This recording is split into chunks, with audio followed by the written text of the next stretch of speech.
Hari terasa dingin, hujan melanda kita Sumatera.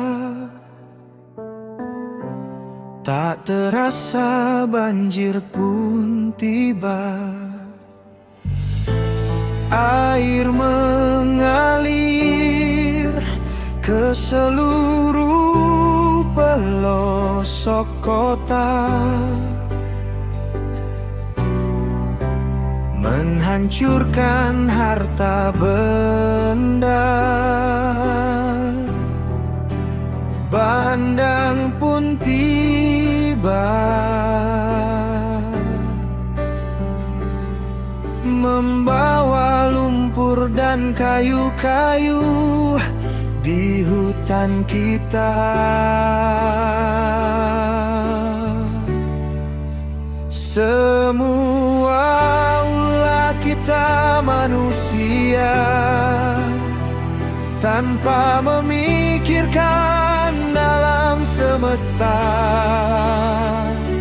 cuma bisa mengambil keuntungan semata, memperkaya pemimpin kita Indonesia.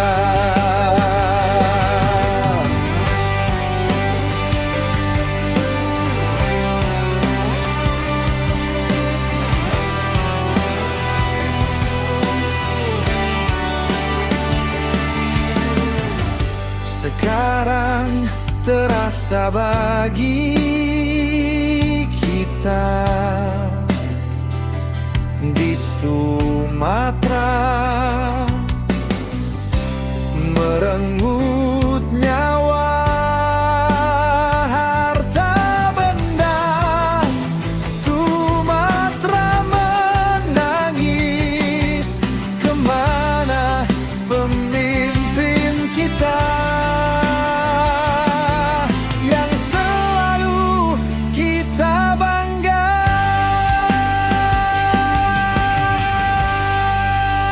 Semua ulah kita manusia,